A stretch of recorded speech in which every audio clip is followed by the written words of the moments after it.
नहीं, वैसी कोई सिचुएशन अभी तक आई नहीं है। पहले समझते हैं नेशनल इमरजेंसी।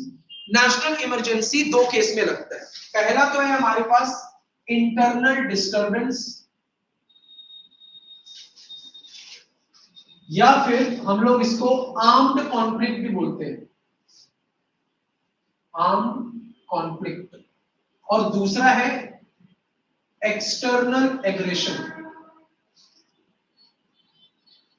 ये दो केस अगर है, ये दो सिचुएशन में अगर एक भी सिचुएशन अराइज होती है तो central government can impose national emergency.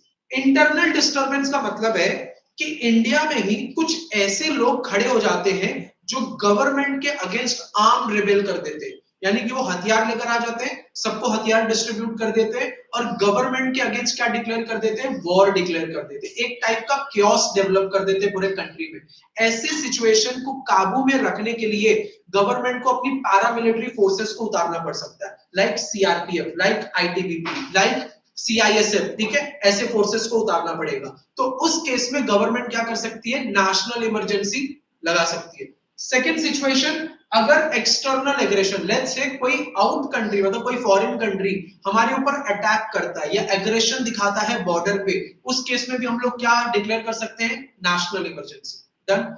इतना याद रखना, नेशनल इमरजेंसी कंट्री चाहे पूरे इंडिया पर इंपोज कर सकती है या जो सिर्फ अफेक्टेड पार्ट है सिर्फ उतने ही एरिया पर भी क्या कर सकती है, नेशनल इमरजेंसी इंपोज कर सकती है।